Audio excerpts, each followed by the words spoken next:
I roll around in my head, the more I suspect that maybe the actual foundational answer to, well, basically everything about how you and I interact with the world. Okay, I am always up for a riddle. What do you have? So here it is. Do we think first and then find the words to express those thoughts? Or did the actual physical act of moving our bodies and trying to survive create our ability to think abstractly in the first place? Oh, wow. Yeah, that's the ultimate chicken and egg scenario of the human mind right there. Because for you or for me or for anyone listening right now, it feels completely unshakably intuitive to say, I think, therefore I speak. Exactly. You feel like you have an idea. Maybe it's a brilliant shower thought or a sudden realization while you're driving, long before you actually open your mouth to share it. The thought feels like a ghost hovering in your brain, and the word is just the physical vehicle you shove it into. That is exactly the standard intuition. And if you open almost any textbook on cognitive science or psychology or linguistics from the last 100 years, the answer has been pretty consistent. Thought comes first. Right. The prevailing model is that thought comes first. We have these big, complex, highly evolved brains. We form these genius, abstract, nebulous ideas. And then language is just the delivery truck. It's the FedEx system we use to ship those ideas from my brain to your brain. Which makes sense on the surface. It does. But today we are doing a deep dive into a stack of source material that takes that entire table, flips it completely upside down, and asks us to look at the mess on the floor. We are going on a journey into the deepest primal layers of human cognition and eventually how this connects to the bleeding edge of artificial intelligence. And to give everyone a roadmap of what we are looking at today, our stack of sources includes a fascinating and frankly highly controversial collection of academic papers, lectures, and articles, all centered around something called the Odam Tili theory. Odam Tili. Yes, it translates from Uzbek to human language theory. And it was developed over 2 decades of intense empirical research by a linguist and physicist named Dr. Mamoujan Kuchkarov. The terrain we are covering today is incredibly wide. Extremely wide. We are looking at what he calls the archaeology of linguistics. We are examining Russian clinical studies on brain rejuvenation and neuroplasticity, and we are going all the way to blistering fundamental critiques of modern AI, specifically looking at Apple's latest fast VLM architecture. And the central thesis, tying all these wildly different sources together, is a massive paradigm shift. Awesome. Dr. Kucherov is suggesting that the textbook model is completely backward. Thought doesn't lead to language. Instead, physical motion, the actual mechanics of your arms, your legs, your throat, your fingers, that leads to language. And that physical language is what then creates abstract thought. Okay, let's unpack this because it is a radical stance. It really is. The theory argues that high-level philosophy, algebra, poetry, the stuff we prize as the peak of human intellect, that is just a byproduct. A byproduct. It's software running on the hardware of the physical body. That is probably the most accurate way to frame it. The body is literally the architect of the mind. So to understand how we get from simply moving our arms to debating the ethics of philosophy, the research brings us to what the theory calls the animal paradox. Right, the animal paradox. This is a nagging, persistent question that has bothered evolutionary biologists and linguists forever. Why can a dog bark to signal an intruder or whine to show it's hungry, but it can't write a novel? It can't build a civilization. If an animal can signal, and we agree that signaling is communication, isn't that a form of language? Yeah, because anyone who's ever owned a pet knows they communicate. They aren't mindless automatons. I'll give you a perfect example from my own life. A few years ago, I had a dog who lost his absolute favorite tennis ball under a really heavy oak cabinet. Oh, no. For 3 days, he would walk up to that cabinet, stare at the tiny gap at the bottom, and let out this very specific high-pitched whine. He was communicating a very clear desire. I want the thing under the heavy wooden box. But here is the limitation. Right. He couldn't come find me in the kitchen, tap me on the leg and say, hey, remember that green ball I was playing with on Tuesday? It's under the cabinet. He had the urge to communicate, but he was trapped. He was completely trapped.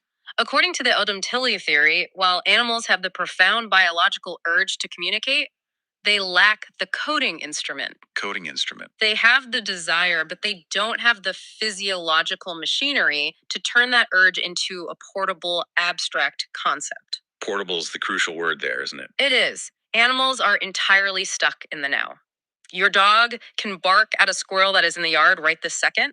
The physical stimulus is present, so the vocal response is triggered. But the dog cannot bark to tell you about the squirrel it saw last Tuesday. Or the squirrel it hopes to chase tomorrow. Or the abstract concept of squirrelness. Language True human language requires the ability to detach a concept from the immediate present physical environment, put it in your pocket, and carry it with you to a completely different environment. So the big question becomes, how did early humans break out of the now? Where does that machinery actually start? If it didn't start with a brain mutation that magically granted us grammar, what was the catalyst? The sources argue it starts with the body, specifically with life or death physical necessity.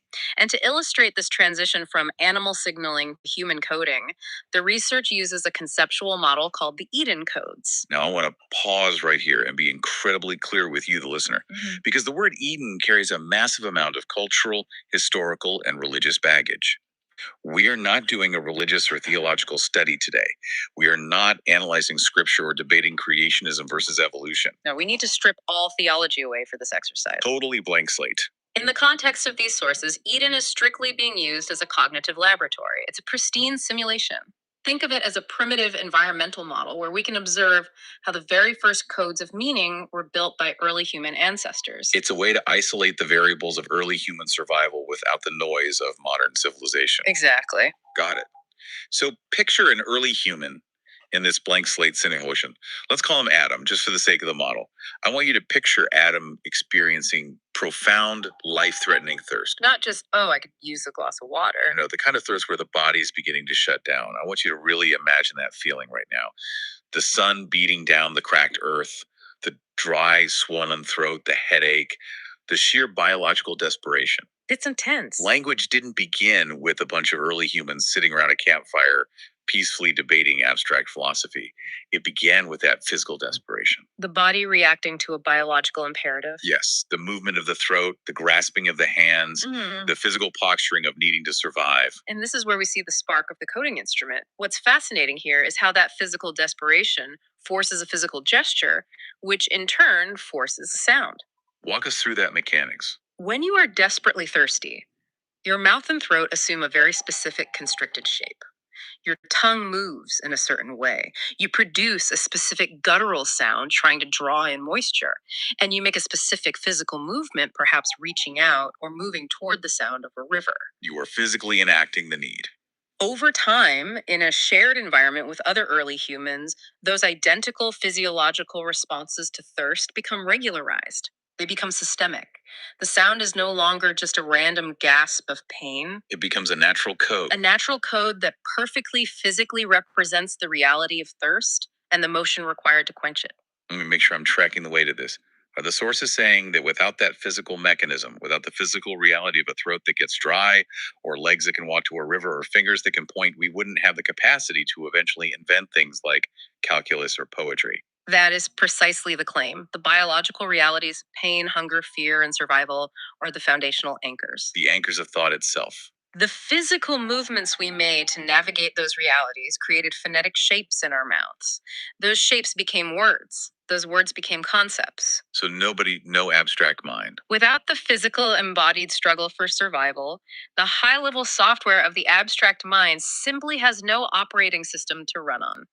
You cannot have the abstract concept of desire without first having the physical feeling of an empty stomach and the reaching of an arm. That completely reframes the history of human intelligence. Yeah. And this leads us directly into Dr. Kuchkarov's role, which the sources describe as an archaeologist of linguistics. An incredible title. When I first read that phrase, I thought it meant he was studying dead languages, like translating Rosetta Stone hieroglyphs or piecing together ancient Sumerian tablets. But he's going way deeper than that, isn't he? Much deeper. The title is incredibly apt because he isn't just looking at how words evolve from slightly older words. He isn't just tracing modern English back to Middle English and then back to Latin or Proto-Indo-European. Right, standard etymology. He is digging down beneath the written word, beneath even the spoken word as we understand it, all the way down to the pre-verbal level of muscle movements, tactile sensations, and environmental sounds. He is excavating the physical fossils. Excavating the physical fossils of human gestures that are hidden inside the syllables we speak every day. He's digging into the actual physical bedrock of communication. Oh. And in doing so, this Odam Tili theory mounts a direct, unapologetic frontal assault on mainstream 20th century linguistics. It really takes no prisoners. I mean, it goes after two massive, untouchable pillars of modern linguistic thought. Ferdinand de Saussure and Noam Chomsky. It does not pull its punches. Let's take Saussure first because his theories are the bedrock of almost all modern structural linguistics. Okay, let's break them down for the listener. If you've ever taken a linguistics 101 class or even a semiotics or literature class, you've learned Saussure's principle of the arbitrariness of the sign. Right, the idea that the word is just a random label we all agreed upon. Exactly. He argued that there is no inherent natural connection between a word's sound and its meaning. Let's use his classic example. There is nothing inherently tree-like about the sound of the word tree. We just call it that because we all agree. We could just as easily call it a glorp or a phrases, and as long as society agrees on the definition, it means the same thing. The connection between the acoustic sound you make and the physical object in the world is purely an arbitrary social convention. But wait, a skeptic would hear that and say, well, yeah, that makes sense. Because in Spanish, it's arbol. In French, it's arbre. In German, it's baum. They all sound completely different, but they all mean the same leafy thing growing out of the ground. It's a very compelling argument. Doesn't that prove Saussure was right? Doesn't that prove the sounds are arbitrary? It seems like it on the surface, which is why Saussure's theory went unchallenged for a century. But the Odam Tili theory says that if you dig beneath the superficial layer of modern evolved languages, Saussure's premise is completely false. Completely false. That is a huge claim. It argues that language at its root is a system of natural coding. The foundational sounds we make are deeply physically connected to the geometry and physics of the things we are describing. We'll get into the specific mechanics of that in a moment because it is fascinating. But first, we have to look at the second pillar they attack. Noam Chomsky. Right. Chomsky is arguably the most famous linguist alive, and his big contribution was universal grammar. He looked at how incredibly fast human toddlers learn language, how they can generate complex sentences they've never heard before, and concluded that we must be born with this innate, abstract, hardwired language acquisition device in our brains. Like a mysterious black box of syntax that we all just happen to inherit genetically. And for decades, that was the accepted science. But Odam Tili refutes this idea of a mysterious, disembodied grammar box. The theory argues that linguistic universals absolutely do exist, which is why children learn so fast, but they do not exist because of some magical, abstract neural wiring. Why do they exist then? They exist because every human being on the planet shares a universal physical body. The hardware is the same. Exactly. We all have the same vocal anatomy. We all have the same lips, the same tongue, the same larynx, the same lungs. And equally important, we all deal with the same universal environmental constraints. Gravity works the same way in Tokyo as it does in Toronto. Water flows downhill. The sun rises and sets. Our language is universal not because of a grammar chip in the brain, but because our physical embodied existence on this planet is universal. We all bump into the same physical reality using the same physical tools. Okay, I love the philosophical argument here, but I need to see the proof. Because it's one thing to say language is physically connected to reality, and it's another thing to prove it. And this is where the sources introduce this incredible framework called the serpentine triad. This is where we look at the actual letters S, T, and I. Yeah. Let's break this down because when I read this, it completely changed how I look at my keyboard. Let's start with the letter S. The theory proposes that the phonetic sound and the visual shape of S represent the snake. Now, don't think of this as just a neat little metaphor. No, think of it as the origin of sound and continuous motion. Imagine the acoustic hiss of a snake. It is a continuous, frictionless S sound. That sound is a direct physiological mimicry of a primal natural occurrence. When early humans needed to communicate the concept of frictionless continuous motion, they mimicked the hissing sound of the creature that embodies that motion. And look at the shape of the letter S itself. It literally mimics the sinuous, curving body of a snake in motion. But couldn't someone argue that the shape of the letter S was just invented by the Romans or the Greeks, and it's just a coincidence that it looks like a snake? They could, but the Odam Tili theory argues that the visual representation evolved to match the phonetic and physical reality, and it goes far beyond just the shape and the sound. The real proof is in the semantics, the meaning of the words. Exactly. If you look at the semantic network of words rooted in the S sound, they map perfectly onto the physical reality of a serpent and its environment. The sources gave some wild examples of this. Yes. Take the word sleep. What is the physical posture of sleep? You are lying flat on the ground, entirely horizontal, just like a snake. That is wild. Take the word sit. It represents a curled, grounded, low posture. Consider words describing texture like smooth or slick. They perfectly describe the texture of snake skin moving without friction, without fur or limbs to catch on the environment. The words slide, slither, slip. The theory argues this is absolutely not a coincidence. It is phonosemantic DNA. The acoustic sound, the visual shape, and the physical meaning are all naturally inextricably locked together based on a shared physical experience of reality. That is mind bending. The sound of the letter forces your mouth to make a continuous hiss, which mimics the continuous physical sliding motion of the words it creates. It's all connected. Okay, so if S is the snake fluid and moving, what is the letter T? If S is continuous motion, T is the tree. It is the exact opposite. It is the origin of structure, stability, and stopping. Let's look at the shape first. Visually, the letter T is a vertical trunk driven into the ground, intersected by a horizontal branch. It is a rigid architectural structure. And the sound. Try making a hard T sound right now. To produce that phone, you have to physically block the airflow from your lungs. You take the tip of your tongue and you smash it against the ridge behind your upper teeth. You are creating a physical wall in your mouth. You build up pressure and then release it. The T sound represents a point of stopping, of rigidity, of hitting a wall. So words that start with T should relate to structure or stopping. Look at the lexicon. Tree, trunk, tower, tall, top, tent. It's everywhere. Even words related to time, which is the ultimate rigid structure we are bound by. Time, today, tomorrow. It is no wonder that when linguists or computer scientists build logical frameworks to map out data, they instinctively call them syntax trees.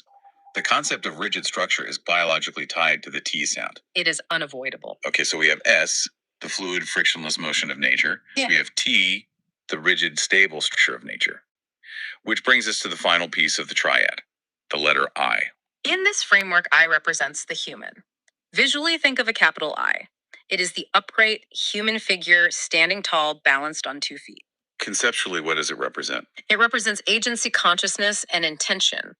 It is the human I, the ego, the self that stands exactly between the dynamic, fluid motion of nature, the snake, the S, and the rigid, stable structure of nature, the tree, the T.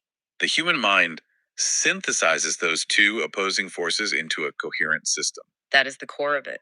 I love how visual that is. It takes abstract alphabet letters and turns them into a physical diorama of early human existence. But the sources don't stop at just analyzing individual letters, do they? No, they take this framework and apply it to complex modern concepts. There is a deep morphosemantic analysis of the word science itself that I found absolutely staggering. The claim is that the word science is basically a phonetic map of the laws of physics. It is a brilliant deconstruction. Let's break down the word science using this Odam Tili framework. We'll do it. We start with S. As we established, S represents dynamic flux, continuous motion, the ever-changing nature of the universe. Right, snake slithering. Next is C. Visually and phonetically, C represents latent potential. Think of a semicircle or a drawn bow or a coiled serpent. It is energy that is stored waiting to be released. It is a container of potential. And finally, we have I. And as we said, I represents the human agent-directed force clarity, the sudden strike of the coiled serpent, or the linearity of logical deduction. So if you string them together, SCI, the word science is literally describing the process of observing dynamic continuous flux S, understanding the coiled latent potential within that flux C, and applying human agency and directed causality I to make sense of it. Precisely. And the sources point out that this phonetic formula perfectly mirrors Albert Einstein's law of the conservation of mass and energy. That energy changes form. It is stored as potential and it is directed by force. The idea that the universe is just continuous transformation without annihilation. The fundamental logic of quantum physics is literally physically baked into the acoustic shapes of the letters forming the word. The word is not arbitrary. It is a perfect physical description of the reality it names. Now, I can hear a skeptic screaming through their headphones right now. Absolutely. They're saying, this is all incredibly convenient for the English language. You're reverse engineering English words to fit a theory. What about the rest of the world? But the research anticipates this, right? They do. And this is where the attack on Saussures' arbitrariness becomes fatal. They provide cross-cultural proof to show this isn't just an Anglocentric parlor trick. Because if Saussure was right, and language is just a series of random social agreements, then the core foundational words in completely isolated, unrelated cultures should sound completely different from one another. Exactly. But when Dr. Kucherov's team looked at utterly unrelated language families, specifically Turkic languages, ancient Sumerian and Sioux Native American languages, they found something startling. Yeah, the data here is undeniable. Let's look at the word for father. In Turkic, a language spoken across Central Asia, the word is Ada. In ancient Sumerian, a dead language from Mesopotamia, it's Aba. And in Sioux, spoken by Native Americans half a world away, it's Ada. And look at the word for mother. In Turkic, it's Ana. In Sumerian, it's Ama. In Sioux, it's Ani. They are virtually identical. Why? How is that possible if language is arbitrary? It's possible because of human anatomy. What is the very first, easiest sound a human infant's physical mouth can make? All right. Well, yes, but phonetically, it requires the least amount of muscle control. You just open your mouth and push air out. You can open vowel A. Yeah. What is the easiest consonant to make? You just press your lips together. You get bilabial consonants like M, P, and B, or you press your tongue to the roof of your mouth for N and T. So mama and dada aren't just cute cultural traditions. They are the biological default settings of the human machine. Exactly. The infant is experiencing the physical presence of the caregiver, and their developing anatomy produces the easiest corresponding physical sounds. This is absolute empirical proof of monogenesis. Language didn't sprout up randomly in different pockets of the globe based on arbitrary social contracts. It grew organically from the single shared soil of human vocal anatomy and our shared physical interaction with reality. Okay, if we pull back and look at the bigger picture, this fundamentally changes how we view the relationship between our bodies and our minds. It does.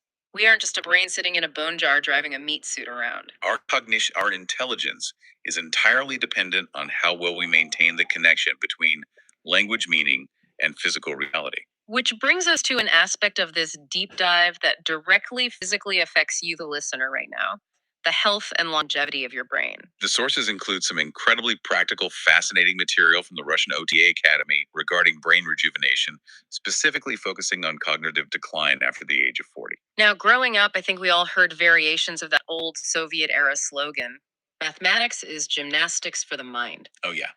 The idea was that if you want to stay sharp, you need to do Sudoku or solve complex algebra or play chess. And sure, math is great. It definitely requires intense focus. Critical research from the OTA Academy challenges that old slogan directly. They argue that math might actually be the wrong kind of exercise if your goal is holistic brain preservation. It challenges it because mathematics is, by its very nature, purely abstract. It is a closed logical loop. It doesn't have a direct tactile sensory connection to the physical world you walk around in. A number is a concept, not a physical object you can touch or smell. The OTA Academy researchers argue that the true ultimate gymnastics for the mind is human language, but specifically language when it is understood and processed through this physical phonosemantic lens we've been discussing. Reading the reality of the physical world through the roots of words is vastly more powerful for holistic health than solving an abstract algebra equation. And the sources break down the actual neurological mechanics of why this happens. They map it to the brain. Walk us through that map. When you do a math problem, you are heavily taxing a specific part of your brain. But when you analyze the ontological physical root of a word, like taking a moment to realize that S in the word smooth comes directly from the physical hiss of a snake sliding over a rock, you are triggering a massive synchronized event in your head. You are simultaneously firing up three major brains. Let's walk through what happens in your skull during that realization. First, you hit your prefrontal cortex. This is the area responsible for high-level conceptual analysis, logic, and reasoning. You are consciously dissecting the word. Okay, that's system one. Second, and crucially, you activate your somatosensory cortex. This is the part of your brain that handles sensory motor memory, touch, and spatial awareness. By connecting the word to a physical feeling, smoothness, sliding, you wake up sensory grid. And system three. Third, you light up the Broca and Wernicke areas, which are the classic language processing and speech production networks. So it's a full brain workout. But why is that simultaneous activation so critical for someone in their 40s, 50s, or 60s? The clinical findings noted in the sources explain that after age 40, normal brain aging isn't just about losing brain cells. It's not necessarily a death sentence for your memory. It's a process of mechanical degradation. Your neurons begin to starve due to decreased microvascular blood flow. They lack micronutrients. But the biggest issue is that your neural networks lose their synchrony. They stop firing together coordinated rhythm. Is that why I can walk into the kitchen to stand in front of the open fridge and have absolutely no idea why I'm there? Yes, we've all been there. The intention was formed in one part of your brain, but the network failed to the connection to the spatial and motor parts of your brain as you walk down the hall. The networks aren't talking to each other anymore. The signal dropped. That is terrifyingly relatable. So, to fight that signal drop, TA Academy lays out 4 scientifically backed, highly practical strategies you can use to protect your neural synchrony. They call it linguistic gymnastics. Let's break these down because anyone listening can start doing this today. Strategy number 1, daily phonosemantic analysis. They recommend taking just 5 every single day and actively deconstructing them. Don't just read them down to their physical roots. And doing that leads directly into strategy number 2, which the clinicians call triggering the lightning effect. The lightning effect. This is the neurological reward system. Every time you successfully uncover the physical root of a word, that aha moment, when you suddenly connect the abstract sound to the physical reality, like realizing why tree and tower both start with a hard structure T, your brain releases a massive surge of dopamine and acetylcholine. Acetylcholine is the neurotransmitter associated with learning and memory, right? Precisely. These chemicals enhance neuroplasticity. You are quite literally bathing your degrading neurons in the exact chemical cocktail they need to stay young, flexible, and connected. You are chemically rewarding your abstract connections. I love the idea of the lightning effect. It gamifies language. Strategy number 3 takes it a step further. They call it dual practice. This is where you force the connection between the word and the real world in real time. Let's do this right now. Say you are looking at the word slide. To do dual practice, you don't just read the word on a page. You vocalize the continuous S sound out loud. You visualize a sliding line or a curving snake in your mind's eye. And this is the weird but important part. You physically mimic a sliding motion with your hand and arm while you say it. It might feel silly to do in your living room, but neurologically it is profound. You are manually forcing your auditory system, your visual system, and your kinetic motor system to fire at the exact same millisecond. And that leads into the 4th strategy, the deliberate creation of new brain connections by consistently merging that triad, the phoneme, the visual image, and the physical motion. The Russian researchers emphasize that this is not pop psychology self-help, it is pure neurobiology. By forcing your brain to constantly tie abstract floating words back down to concrete, heavy physical realities, you maintain the synchrony of neural networks. You keep the hardware of your body and the software of your mind communicating perfectly. It makes so much sense when you lay it out like that. Brains, our intelligence, our ability to reason, it all thrives on this deeply biological embodied connection to the physical world around us. Which honestly makes the next major segment of our deep dive incredibly jarring. It really is a hard pivot. Carbon-based humans absolutely require this physical grounding, this gravity, this thirst to think and stay sharp.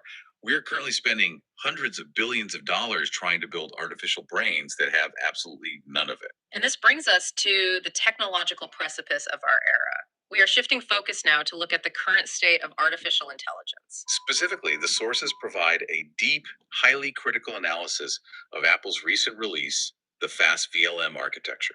VLM stands for Vision Language Model. These are the AI systems designed not just to read text, but to look at images and understand the visual world.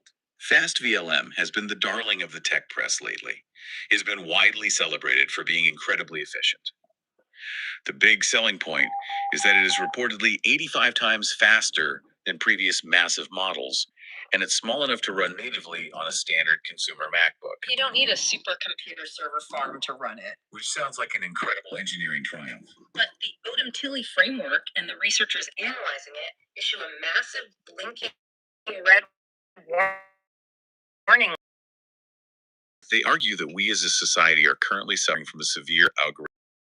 We're looking at these AI models. We are watching them spit out perfectly minutes, write complex Python code in seconds, and summarize textbooks flawlessly.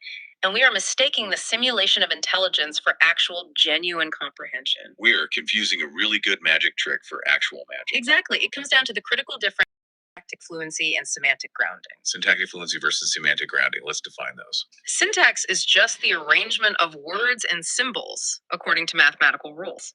Semantics is the actual felt meaning behind those words. So models like FastVLM or ChatGPT or Claude are undisputed god-tier masters of syntax. They have mapped the statistical probability of which word is most likely to follow the previous word across petabytes of scraped human data, but they have absolutely zero semantic grounding. They are predicting text. They are playing the world's most complex game of autocomplete. They are not understanding meaning. And the cracks in this solution, the moments where the magic trick fails, are glaring if you actually know where to look. The sources cite an incredibly revealing, comical study conducted by researchers at Auburn University and the University of Alberta.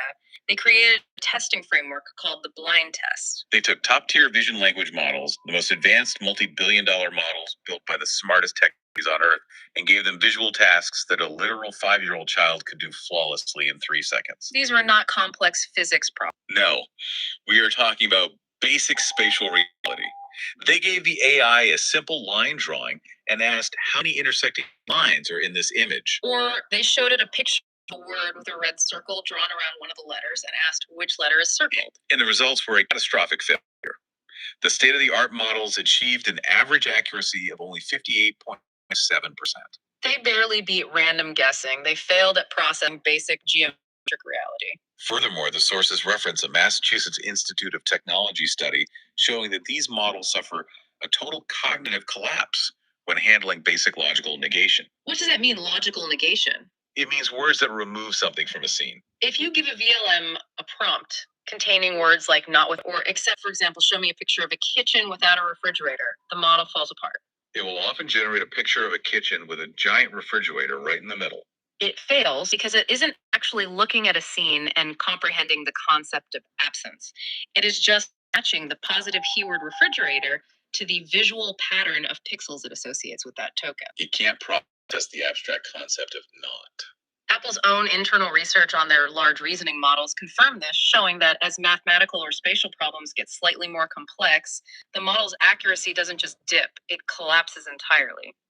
It's wild to think that an AI can pass the uniform bar exam for lawyers or pass a medical licensing exam, but it can't look at a piece of paper and count 3 intersecting lines. To explain exactly why this happens, why the AI is so smart and so incredibly stupid at the same time, the sources recontextualize a very famous philosophical thought experiment from 1980, John Searle's Chinese room. I want to walk through this slowly, because if you understand this room, you understand the fundamental lie of modern AI. It is the perfect analogy. Imagine you are locked inside a windowless room. You only speak English. You do not speak, read, or understand a single syllable of Chinese. Okay, I'm locked in. Inside this room with you are thousands of boxes filled with cardboard tiles, and on each tile is a Chinese character. You also have a massive, incredibly detailed rule book written in English. So I have symbols and a rule book. This rule book doesn't tell you what the characters mean. It only tells you what to do with them based on their shape. Okay, I have shapes and I have rules about the shapes. Right. Imagine people at the room slide a piece of paper at the door. Written on the paper is a question in Chinese. You look at the shapes on the paper. You open your English rule book and find the corresponding instructions.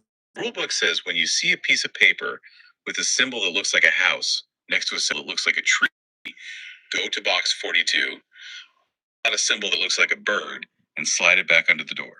So you follow the instructions, you find the bird shape, you slide it out, you have no idea what question, you have no idea what you just answered. I'm just shuffling paper based on the chart. But here's the trick. To the native Chinese speakers standing outside the door, perfectly constructed answer, what do you think? They think, wow, the person inside this room is completely fluent in Chinese. They understand our questions perfectly. And you don't. You don't understand a single thing. You have zero comprehension of the conversation. You are just mindlessly manipulating shapes based on a set of algorithmic rules. That is chilling. And the sources are arguing that modern AI models, no matter how big, no matter how fast VLM is, are simply a efficient, incredibly fast man trapped in the Chinese room. The petabytes of training data are the boxes of symbols. The neural network architecture is the English word. The machine takes in our prompt, manipulates the tokens based on statistical probability rules, and outputs a response. It is a brilliant, breathtaking simulation of language. But the machine itself understands absolutely nothing it just said. But we have to ask the deeper question. Why is the AI trapped in that room? What is the fundamental structural flaw preventing it from ever actually understanding the words it uses? This is where Dr. Kutchkarov's theory of Odam Tili intersects with computer science. The sources point to a concept called the embodiment gap. The fatal flaw of all modern AI is that it is a completely disembodied mind. It has no physical body. Therefore, it has no sensory gateway to the physical world, and therefore it has absolutely no empirical connection to reality. We touched on this earlier when we talked about the early human atom experiencing thirst. Human understanding is inextricably biologically linked to our physical form.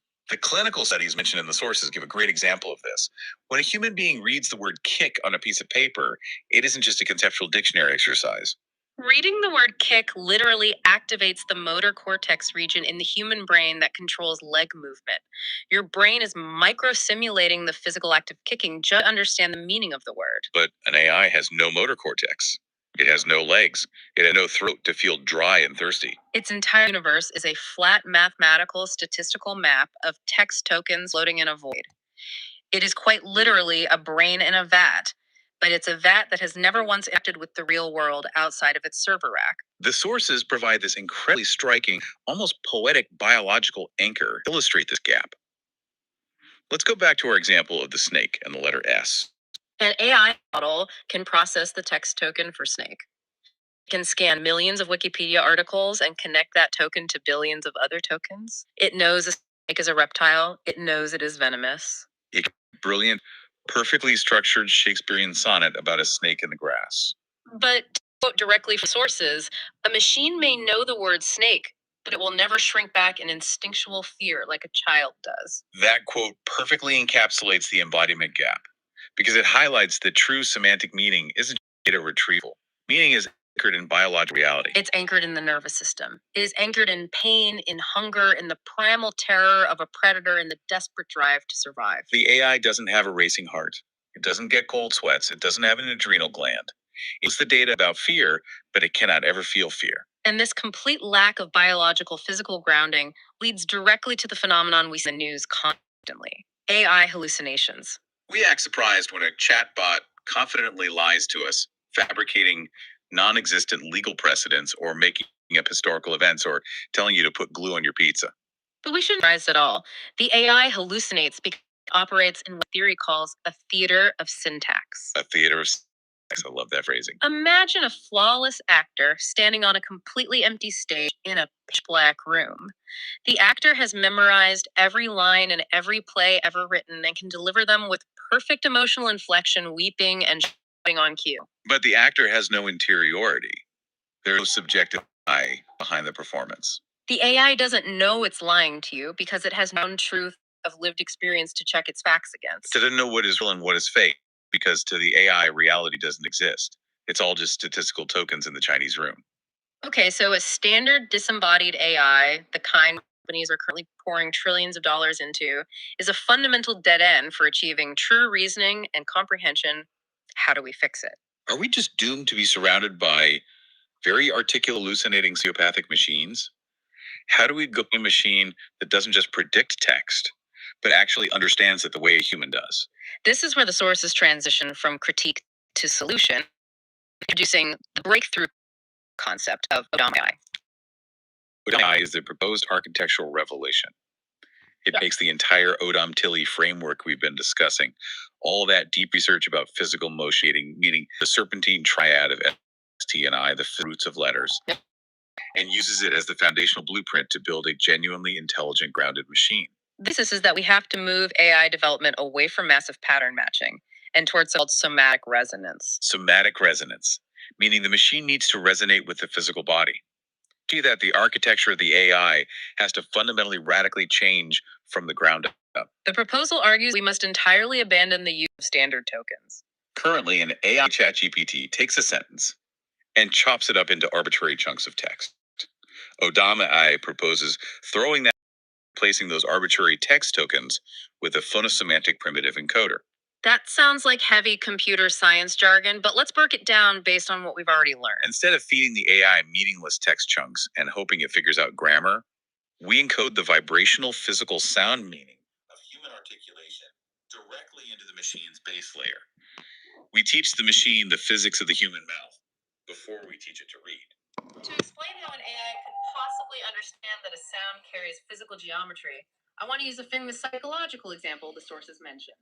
It's called the bouba-kiki effect. I am going to test this on you right now, and anyone listening can play along. Okay, I'm ready.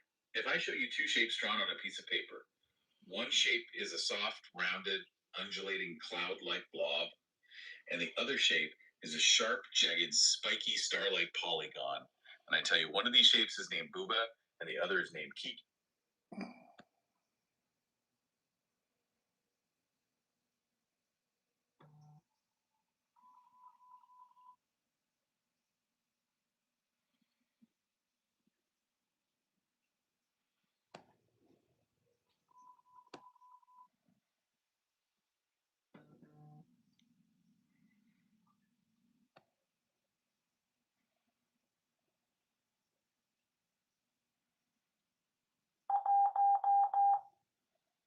All right, today we're jumping into something that could completely flip the script on, well, pretty much everything we think we know about language, our own thoughts, and even AI.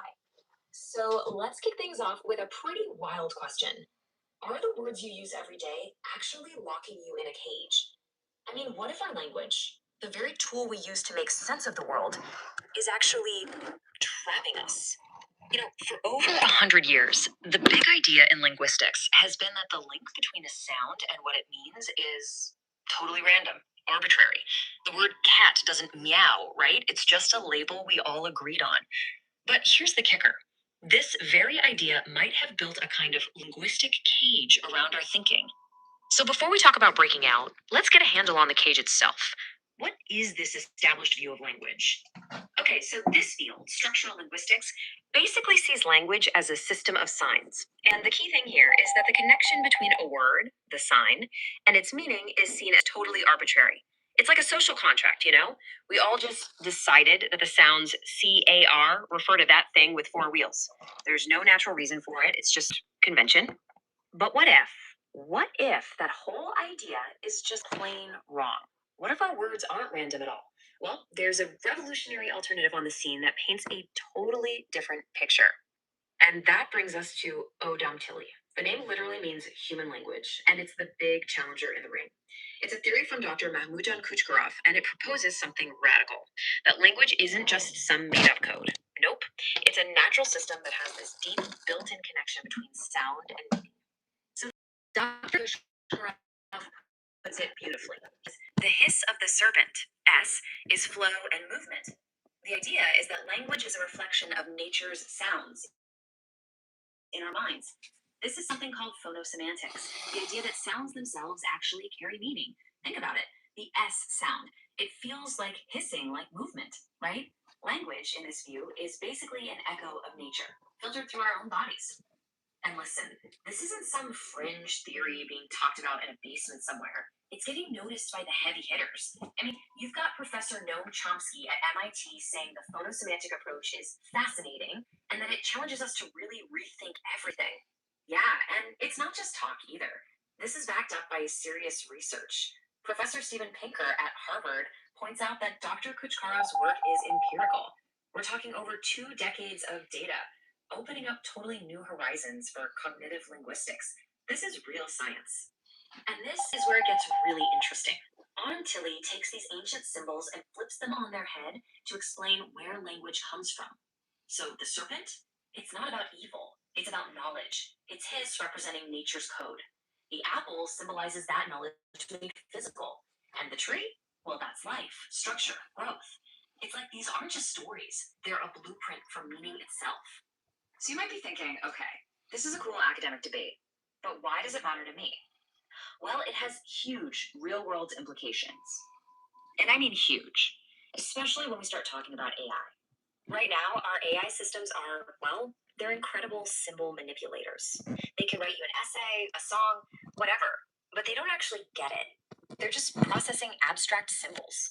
They have no idea what a word feels like. They can't sense the hiss in serpent. And that brings us to ODMI. The difference is night and day. Current AI just processes abstract symbols. It sees apple and serpent as totally unrelated data points. But the goal of ODMI is to build an AI that understands the meaning and the feeling behind words by integrating phonosemantics. It's about building machines that don't just process language, but actually comprehend it. So, if this theory holds water, it doesn't just change the future of AI, it completely reframes how we look at the history of our own minds. This is one of the core ideas of Odam Tili, this concept of the archaeology of language. It suggests that our language isn't a cage at all. It's more like an archaeological dig site. Every word contains these layers of ancient meaning that we can excavate, taking us back to the very first human thoughts. So that leaves us with this final, kind of mind blowing question. If language isn't random, what secrets are buried in the words you use every single day? It makes you wonder, right? Maybe the greatest story of our origins, the biggest artifact we have, isn't buried under some desert. Maybe it's right there, on the tip of your tongue.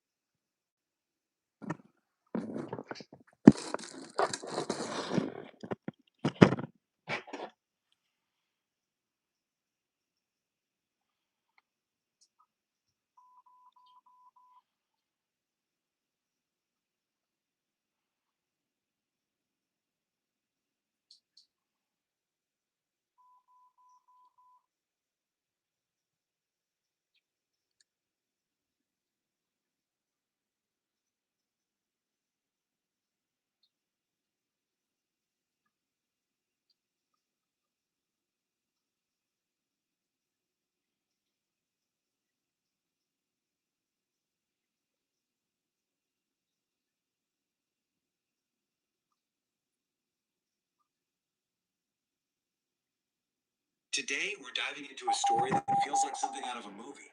It's about a scientific revolution that might be happening right under our noses, but almost nobody is paying attention. It involves a forgotten theory, a brilliant scientist living in exile, and a discovery that might just hold the key to the future of artificial intelligence. It all boils down to one of the biggest, oldest questions we've ever asked ourselves. Seriously, think about it. Where does language actually come from? It's so fundamental, yet for centuries, the smartest people on the planet have been stumped. In fact, the question was considered so impossible to answer that back in 1866, the Linguistic Society of Paris actually banned anyone from even talking about it. They just gave up. For more than 100 years, the origin of language became this forbidden, almost mythical mystery. But what if someone actually solved it? And what if that person wasn't in some fancy lab at Harvard or Cambridge, but was a complete outsider? Well, that's exactly where this story begins. The person at the center of all this is Dr. Mahmoudjan Kucherov. And here's the first big twist. He isn't even a linguist. He's a physicist and a mathematician, which means he came at this age-old problem from a totally different angle. And, his personal journey just shows you how much he believed in his idea. This guy was the head of a university department in Uzbekistan, a pretty big deal. But he walked away from it all. He quit his job and even turned down a ton of funding because he wanted the freedom to pursue his research his way. He ended up as an independent researcher in New York. The level of sacrifice here is just incredible. He was willing to work manual labor jobs just to make ends meet. Also, he could spend every free moment on his scientific work. You see, for him, this wasn't about getting a promotion or building a career. It was a pure, relentless search for the truth. So, what was this incredible idea that he gave up everything for? It's a theory called Odam Tili, which simply means human language. And let me tell you, it completely flips the script on everything we thought we knew about linguistics. Okay, so for the last century, Linguistics 101 has taught one basic rule. The connection between a word's sound and what it means is totally random, totally arbitrary, right? The word tree doesn't sound like a tree. But Odom Tili says, nope, that's all wrong. It proposes something really radical, that language isn't arbitrary at all. It's a natural code, one that's hardwired into our bodies and the world around us. The secret to cracking this code is an idea called phonosemantics. The theory is that the individual sounds we make, the actual building blocks of words, aren't just random noises. They have their own built-in meaning that comes from the physical actions our bodies make to produce them. Let's look at a really cool example. Okay, just take the sound un. According to this theory, the vowel sound oo is physically connected to the act of cupping your hands, which symbolizes gathering or containing something. Then you have the n sound, which is associated with a boundary, like closing something off. Put them together, and un becomes this natural symbol for unified containment, or the idea of oneness. Now, this is where it gets wild. This isn't just some neat coincidence. You see this exact pattern pop up in languages that have nothing to do with each other. You've got unum in Latin, unite in French, uno in Spanish, and union in English. They all use that same core sound to mean one. The Odam-Tili theory says this is proof of a universal, natural code that sits beneath every single human language. So, you'd think an idea that claims to solve a mystery that's centuries old would be huge news, right? It should be everywhere. But instead, Dr. Kuchkarov's work has been met with, well, a deafening silence. I mean, he's published his research in scientific journals, but the official academic establishment has pretty much just ignored it. He hasn't been invited to speak at the big conferences or major universities to even discuss his findings, let alone debate them. So, what gives? Why the silent treatment? Well, it really comes down to how the system works. Kuchkarov's theory doesn't just tweak existing ideas, it challenges generations of accepted science. And institutions, well, they're built to protect the status quo, not to have some outsider come along and flip the whole table over. The whole academic machine is basically set up to filter out revolutionary ideas if they don't come from inside its own club. So the story of Odam Tili is about way more than just one guy or one theory. As one source put it, his exile is an indictment of us all. It's a huge warning sign that the way we validate new knowledge might actually be broken, and we could be holding ourselves back. But this isn't just some dusty academic debate. This is where the story takes a sharp turn and connects directly to the single most important technology of our lifetime: artificial intelligence. Seriously, why should you or I care about some obscure linguistic theory? Because the answer could literally decide whether AI ends up being our best friend or our worst enemy. Here's the massive problem. Right now, we're building our AI models on the mainstream idea that language is just arbitrary data, nothing more than statistical patterns. But if Odam Tili is right, we're essentially teaching AI a completely flawed, alien version of human language. And an AI that doesn't get the real physical roots of our language can never, ever truly understand us or our values. Dr. Kuchkarov warns that this puts us at a fork in the road, leading to two totally different futures. If we stay on our current path, we're creating a superintelligence based on cold, abstract logic. The result? A fundamentally alien being that might just see humanity as irrelevant. But on the Odam Tili path, we could build an AI based on the natural, physical code of our own language. And that could result in an AI that gets human values from the ground up, our greatest possible ally. The stakes here are as high as they get. The supporters of this theory, well, they don't mince words. They believe that incorporating this deep understanding of language into how we build AI isn't just a better idea, it might be our only shot at survival. And with AI getting more powerful by the day, at a truly dizzying speed, we don't have a lot of time to change course. The clock is absolutely ticking. Which leaves us all with this final, really unsettling question. Dr. Kuchkarov's story makes us ask, what's the real cost of our intellectual blind spots? What happens when a truly world-changing idea, one that could literally reshape our future, is ignored just because it came from the outside?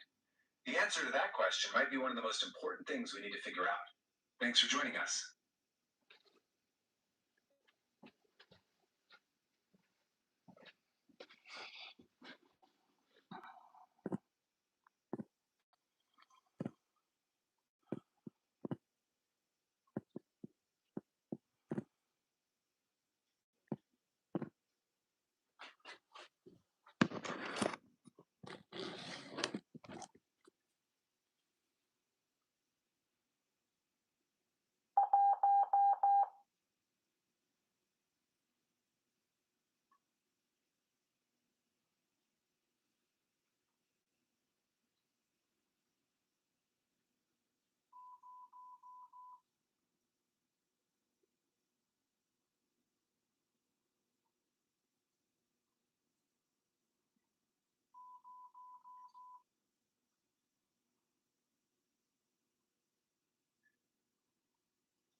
The sudden, focused, precise strike of the serpent from its coil. It's causality. The linear strike of the eye is the actual testing of the hypothesis.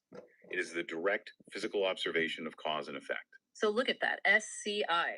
The undulating, chaotic flux of reality for S, the coil latent potential of forming a hypothesis for C, and the linear directed strike of the experiment for I science. This kind of deconstruction proves a central, vital tenet of the entire Odom Tili theory.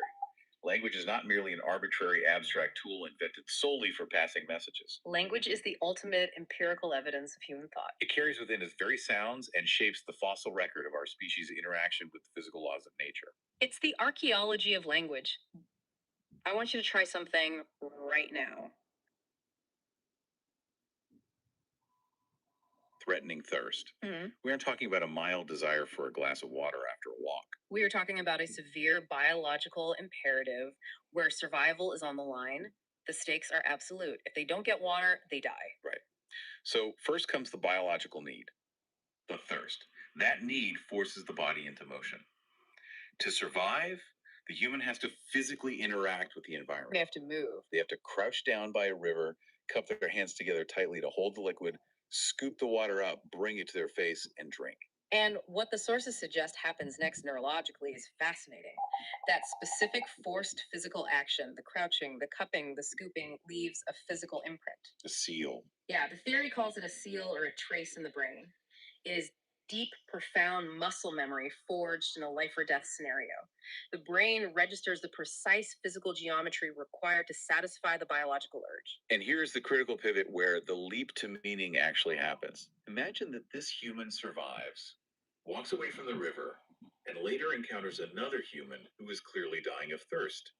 The first human needs to tell the second human about the water they found over the hill. But remember, they don't have vocal words yet. They can't just open their mouths and say, hey, follow me. There's a fresh stream about a mile that way. So, what is their only option? They have to mime it. They use their body. They recreate the physical action of cupping their hands and scooping water to their mouth. Yes. And while miming might seem like a simple game of charades to us today, from an evolutionary perspective, this is a monumental cognitive leap. Because the water isn't there. Exactly.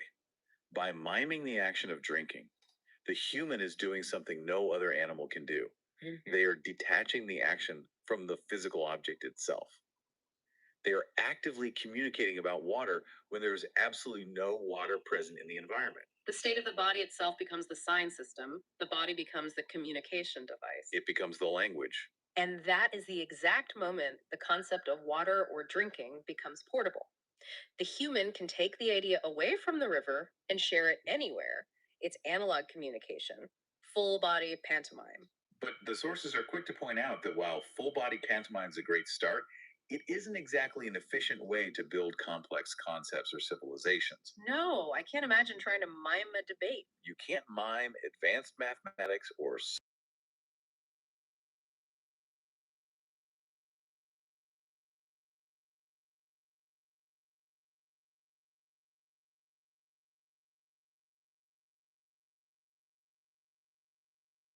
A one and a zero. exactly. It is either seen or it is unseen. Because it makes the concept so tangible. Let's go back to the idea of nothing or negation that we started the deep dive with. The closed fist. Right. If you are forced to communicate the concept of nothing using your entire body analog pantomime, how do you do it? It's actually incredibly difficult. You might shrug your shoulders or hold your hands up and stand completely still. But it's inherently ambiguous. A shrug could mean, I don't know, or I don't care, or there's nothing here. But when you distill that communication down to the digits, the ambiguity vanishes. If you show someone an empty, tightly closed fist, it is an undeniable, mathematically precise code. All digits are in the down or unseen state. It is the biological equivalent of a zero.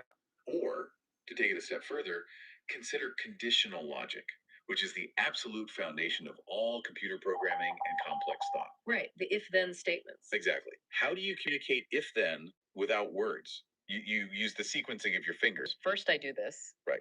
Holding up a single index finger. Then I do that, raising a second finger. That simple sequential deployment of digits is primitive if-then logic. So the core earth-shattering takeaway from the finger revolution is that we thought with our hands long before we ever thought with our heads. The fine motor control of the hands physically built the intricate neural pathways. The biological computer architecture, if you will, that the brain later co-opted. The brain eventually used those exact same neural highways to do things like perform complex algebra, write poetry, and ponder the meaning of the universe. The body is the architect of the mind. That is the essence of the Odom Tili inversion. The brain didn't spontaneously generate logic and then teach the hands how to express it. The hands discovered logic through physical interaction with the world and then wired that logic into the brain. But this immediately begs a massive, obvious question. I was reading this and thinking, okay, if hand signs were so mathematically precise, so visually clear and totally silent, which, if you are a hunter gatherer, silence is a pretty great feature, why on earth did humans switch to babbling? Why abandon a perfect system? Yeah. Why did we abandon this perfect digital hand language and undergo what the sources call the acoustic transfer to spoken words? It's a crucial question. If a system works perfectly, evolution rarely abandons it without a forcing function. The source material offers a very practical, albeit rather grim, explanation for this shift: strict military and survival necessity. This is a really interesting perspective. And I should note for everyone listening, we are exploring the historical framing presented by the author of the theory here. The sources lean heavily into survival and conflict as primary evolutionary drivers. Right. Whether you view early human history as a constant state of warfare or a more collaborative endeavor, the logistical argument the theory presents about why we started using our vocal cords is incredibly compelling. If we place ourselves in the perilous environment of early humans, the limitations of hand signals become immediately apparent in certain critical situations. Like what? Imagine your tribe is navigating a dense, overgrown forest at night.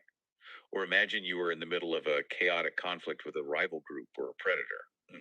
If it is pitch black, your highly precise digital finger logic is completely useless. No one can see your hands. Exactly. Furthermore, if you are holding a heavy wooden spear in your right hand and a sharp rock in your left, your communication tools are completely occupied. Right. If you have to drop your spear to sign the word for tiger to your friend, you are probably going to get eaten by the tiger before you finish the sentence. Precisely. The environment demanded a communication system that didn't monopolize the hands and wasn't dependent on light. So, according to the theory, humans underwent a brilliant technological transfer. The acoustic transfer? Yes, they took the exact same logical algorithms, the same digital sequencing they had developed and refined with their fingers, and they transferred that software to their vocal apparatus. Sound became the new medium for the old logic. Because sound travels around trees, it bounces around corners, it works perfectly in the dead of night, and most importantly, it leaves your hands completely free to fight, to build, or to carry food. The theory essentially argues that speech was a wireless software update for a species that needed its hands free. A hands free survival device. That captures the utilitarian nature of the acoustic transfer perfectly. Speech didn't arise because we suddenly became philosophical. It arose because we needed to communicate while holding weapons and tools in the dark. That is such a wild, visceral way to look at human conversation. It makes every word feel like a survival tactic. And that brings us to the next massive layer of this theory. The Eden codes. Yes. If we accept that motion built the hardware and survival needs transferred that logic to our vocal cords, how did that translate into the actual specific sounds coming out of our mouths today? This is where the sources dive into the archaeology of language. To truly appreciate the magnitude of what Dr. Kuchkarov is proposing with these Eden codes, we first have to dismantle one of the most entrenched foundational pillars of modern linguistics. Ferdinand de Saussure. Yes, anyone who has taken a Linguistics 101 class will be familiar with him. He was a highly influential Swiss linguist whose work in the late 19th and early 20th centuries established the concept of the arbitrariness of the sign. Let's make sure we break down Saussure's concept clearly, because it's something most of us intuitively accept without realizing it has a name. It's the water we swim in. Exactly. The arbitrariness of the sign basically means there is no physical, inherent, or logical reason why a tree is called a tree. The acoustic sound of the word tree doesn't look like a tree, it doesn't physically feel like bark or leaves, and it doesn't sound like a tree growing. Saussure argued that early human societies just arbitrarily agreed to use that specific collection of random sounds to point to that leafy wooden thing in the ground. It's just a social contract? That is exactly right. Mainstream structural linguistics has operated for over a century on the assumption that language is fundamentally disconnected from physical reality. The sounds are just empty vessels that we socially agree to fill with meaning. But the Odam Tili theory takes a wrecking ball to Saussure's concept. It completely refutes the idea of arbitrary signs. Instead, it posits that language is a system of natural coding. The phones, the basic individual sounds of a language, are not random. They are deeply anchored phonosemantic archetypes. This is where the theory gets breathtakingly specific.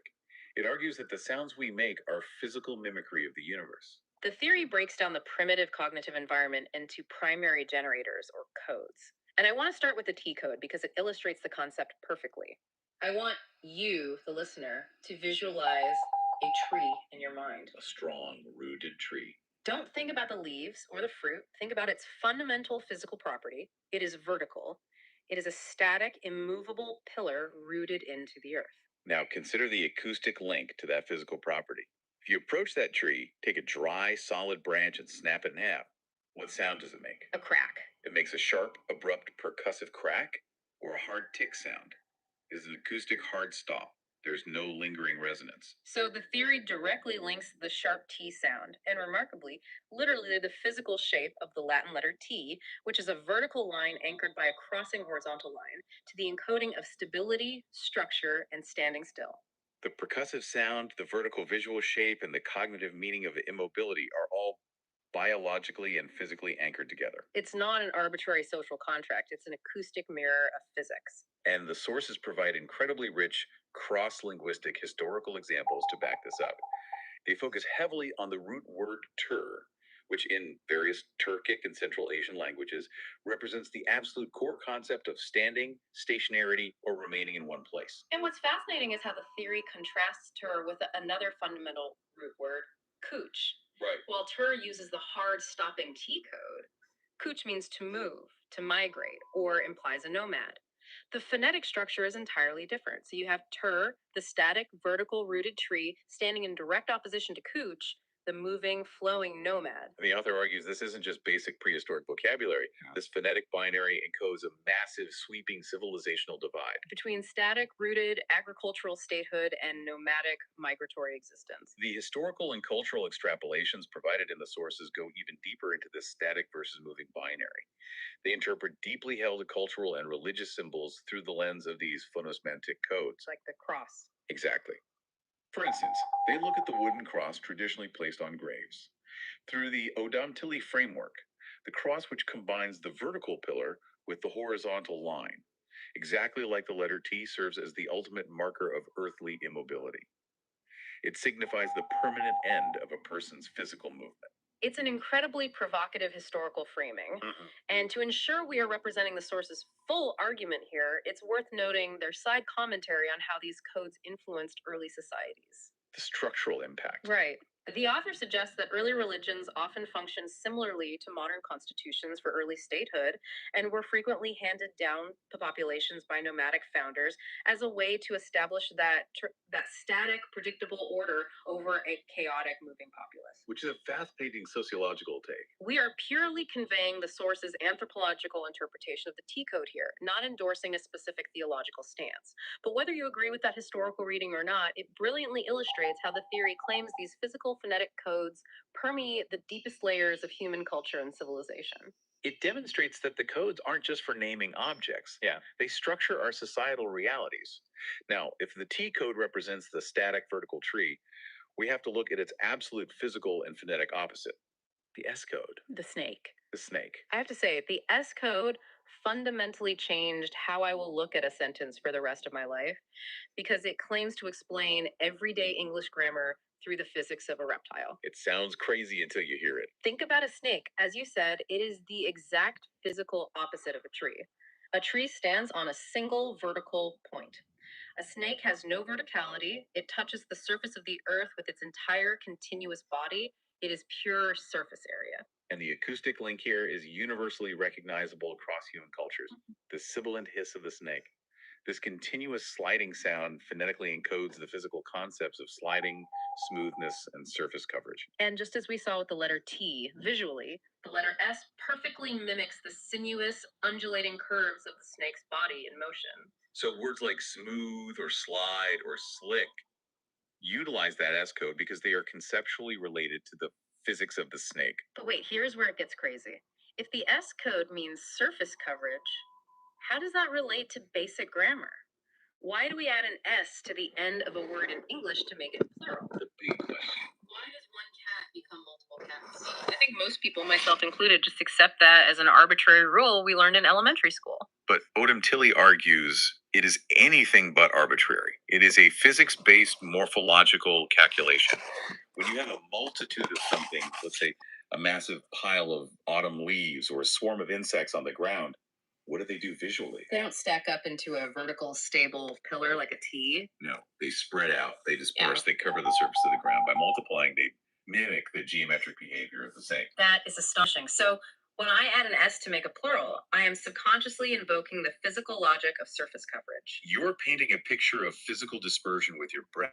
I am using the acoustic archetype of snake to mathematically signify multiplication and abundance across a space. I'm not just following a grammar rule, I'm describing physical reality. It is a profound realization. But the theory becomes even more robust when we introduce a third code, which brings the human body directly into the equation, the L code. The L code represents the leg, bipedalism, and human motion. Right. The tree stands completely still on a point. The snake slides continuously on its belly. But humans do neither. We move through space on legs, taking discrete steps. The L sound represents this specific type of bipedal motion. And what I loved about the sources here is how they compare English pluralization to Uzbek pluralization to prove that different cultures can use different physical laws to arrive at the exact same concept. It's a brilliant comparative analysis. In English, as we just established, plurals primarily use the S code, relying on the physics of surface coverage.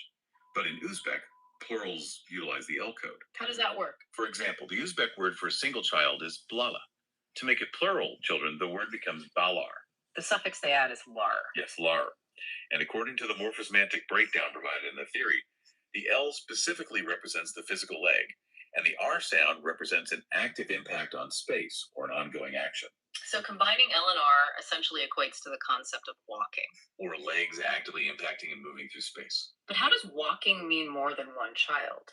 The philosophical and physical insight here is that when you walk, when you move your legs through physical space, you inherently create plurality. You cover ground step by step. A journey is a plurality of steps. Ah, I see. So English uses the physics of a snake covering a surface to mean many, while Uzbek uses the physics of human legs moving through space to mean many. They're using different acoustic tools, but both tools are deeply inextricably derived from the observable physical laws of the universe. Neither suffix is arbitrary. Exactly.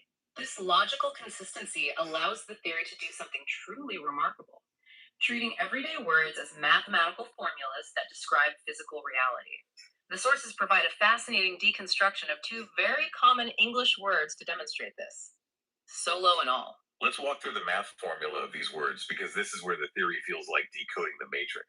Let's start with solo. S-O-L-O. How does Odam Tili break this down? We begin with the S, which we have established represents the surface or the ground. Then we encounter the syllable ol. In this specific theoretical framework, ol is linked to the concept of taking, having, or specifically possessing one leg or a single support base. And then the final O. Finally, the O represents unity, a whole or a closed circle. So if we add that up, S, the surface, plus ol, one leg, plus O, a single unity. The word solo physically encodes the state of a single entity standing precariously on one leg upon a surface. Yes, solo is not just an abstract concept for being alone. It physically describes the biomechanical vulnerability and lack of support of standing on a single limb. Now contrast the precariousness of solo with the word all. A-L-L. Okay, let's deconstruct all. The initial A sound, an open vowel, represents open space or the environment. Then we have the double L, or L. If one L is a leg, two L's represent two legs. When a human being stands firmly on two legs in space, they are perfectly stable, balanced, and fully supported. So the word all literally translates to all legs are present. It is the bipedal code for perfect stability, completeness, and totality. You feel wobbly and vulnerable on one leg solo, but you feel completely secure, grounded, and complete on two legs all. It's genuinely amazing how this framework grounds these high-level abstract concepts in the most basic realities of human anatomy and gravity. It forcefully anchors the abstract directly to the somatic physical experience. And to conclude our exploration of these foundational codes, we have to look at the I code. This is perhaps the most philosophically profound, as it touches on the very origin of human self-awareness. The sources spent a lot of time on the I code. Linking the I, Y, and Yo sounds deeply to water and rivers. Why is water the catalyst for self-awareness? Imagine our primitive human again, long before the invention of glass mirrors or polished metal. They walk up to a still, calm river. They look down. What do they see for the very first time? They see a reflection. They see an image of themselves. The sources explain that this visual encounter with the reflection in the water creates a massive, traumatic conceptual split in the human mind. Mhm. Suddenly, there is the original physical self standing on the bank, and there's the ephemeral reflected image in the water.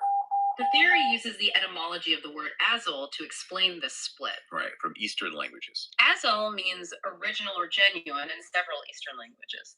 It breaks down morphologically to as, meaning the base or foundation, and el, meaning the leg.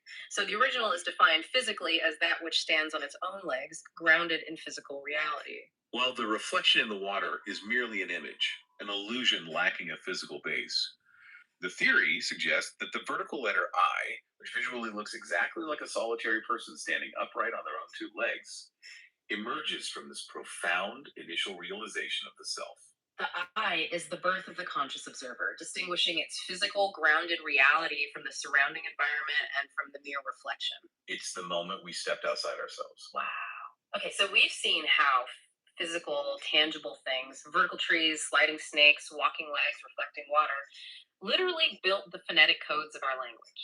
This pivots us perfectly into the next major concept in the sources, which focuses on what this means for our brains today. Decentering the brain. Yes, the sources call this decentering the brain and explore a concept called somatic resonance. This is where Odam Tili proposes what can only be described as a Copernican revolution in the field of cognitive science. To understand the shift, we have to look at mainstream linguistics, particularly the school of cognitive semantics, championed by brilliant figures like George Lakoff and Charles Fillmore. What's their take? Their prevailing view is that the brain acts essentially as a highly sophisticated, isolated computer. They argue that the brain processes complex mental models and conceptual metaphors in a vacuum to understand the world. But Dr. Kuchkaroff's theory looks at that model and says, hold on, you're giving the squishy gray matter in our skulls way too much credit. Odam Tili decenters the brain entirely from its throne. It places the living, breathing, feeling physical body at the absolute core of all cognition. The core argument is that meaning is not an abstract, sterile concept processed solely in the skull. Meaning is a deeply embodied physical event. It is a somatic resonance. The entire nervous system and muscular structure react to the environment before a single word or abstract thought is ever formed. Source puts it so brilliantly, and this line really stuck with me. The feeling of fear precedes the word fear. It's visceral. Think about that. When you are hiking and you suddenly hear a rattle in the brush, you don't cognitively process the concept of danger, look up the word fear in your mental dictionary, and then decide to be scared. No, your body reacts instantly. Your heart rate spikes, your adrenaline surges, your pupils dilate, and you feel the primal instinct to run. That cascading physical, biological event is the actual meaning of fear. The spoken word fear is just the secondary, delayed acoustic echo of that bodily feeling. Exactly. The body knows the meaning before the brain names it. This embodied perspective directly challenges another massive titan of linguistics, Noam Chomsky. Chomsky's famous theory of universal grammar. Yes. Chomsky suggests that all humans are born with a specialized abstract black box in the brain that is pre-programmed with the fundamental rules of grammar. Odam Tili argues fiercely against the existence of this mystical, abstract mental module. Instead of universal grammar, it proposes universal physiology. And the evidence they present for universal physiology is incredibly compelling because it's so observable. The sources highlight the phonetic structure of familial terms across wildly different, geographically isolated, completely unrelated language families. Think about the basic words for father. In Turkic languages, it's Ada. In ancient Sumerian, it's Ava. In the Native American Sioux language, it's Eta. And look at the words for mother. Ana in Turkic, Ama in Sumerian, Ani in Sioux. Mainstream linguistics, relying on Chomsky's models, might struggle to explain these striking global similarities without invoking some innate mystical cognitive blueprint shared by all humans. But when viewed through the lens of universal physiology, the answer is elegantly, almost brutally simple. It's just anatomy, human vocal anatomy. The physical structure of our lips, our tongues, our palates, and our vocal cords is identical worldwide. Every baby born anywhere on Earth, whether in ancient Mesopotamia or modern-day Tokyo, has the exact same mechanical mouth. And the absolute easiest sounds for a newborn infant's developing motor skills to produce are simple but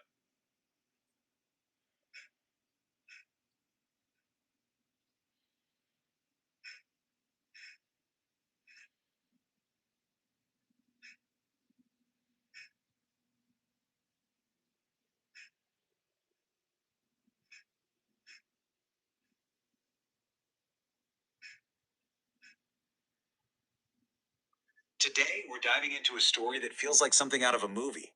It's about a scientific revolution that might be happening right under our noses, but almost nobody is paying attention. It involves a forgotten theory, a brilliant scientist living in exile, and a discovery that might just hold the key to the future of artificial intelligence. It all boils down to one of the biggest, oldest questions we've ever asked ourselves. Seriously, think about it.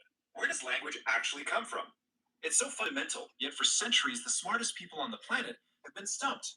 In fact, the question was considered so impossible to answer that back in 1866, the Linguistic Society of Paris actually banned anyone from even talking about it.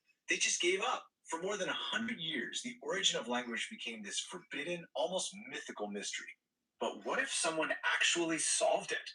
And what if that person wasn't in some fancy lab at Harvard or Cambridge, but was a complete outsider? Well, that's exactly where this story begins. The person at the center of all this is Dr. Mahmoudjan Kuchkarov. And here's the first big twist. He isn't even a linguist. He's a physicist and a mathematician, which means he came at this age-old problem from a totally different angle. And, his personal journey just shows you how much he believed in his idea. This guy was the head of a university department in Uzbekistan, a pretty big deal. But he walked away from it all. He quit his job and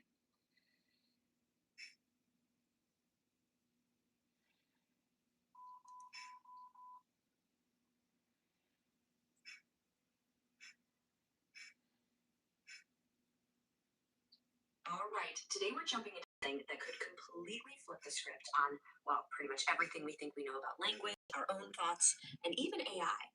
So let's kick things off with a pretty wild question. Are the words you use every day actually locking you in a cage? I mean, what if our language, the very tool we use to make sense of the world, is actually trapping us? For over 100 years, the big idea in linguistics has been that the link between a sound and what it means is totally random, arbitrary. The word cat doesn't meow, right? It's just a label we all agreed on. But here's the kicker. This very idea might have built a kind of linguistic cage around our thinking. So before we talk about breaking out, let's get a handle on the cage itself. What is this established view of language? Okay, so this field, structural linguistics, basically sees language as a system of signs. And the key thing here is that the connection between a word, the sign, and its meaning is seen as totally arbitrary. It's like a social contract, We all just decided that the sounds CAR refer to that thing with four wheels. There's no natural reason for it, it's just convention. But what if? What if that whole idea is just plain wrong? What if our words aren't random at all? Well, there's a revolutionary alternative on the scene that paints a totally different picture.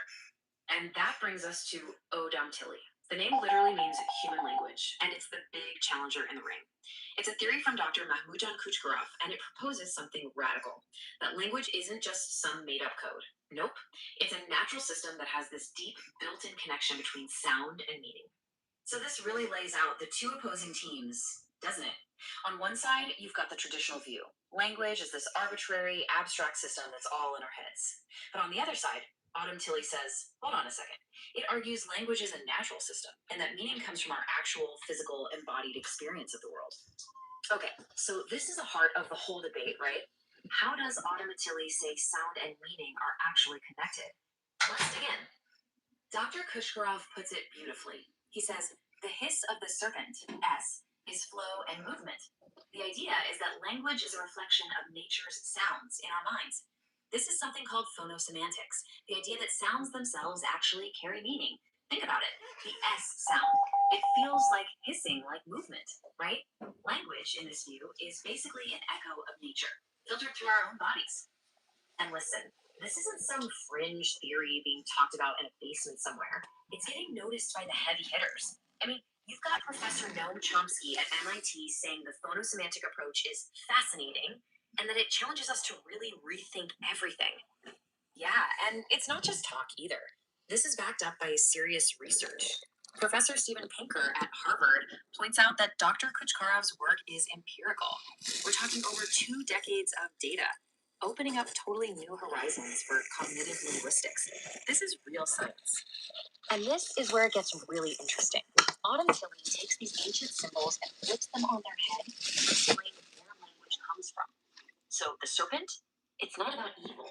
It's about knowledge. It's hiss representing nature's code. The apple symbolizes that knowledge made physical.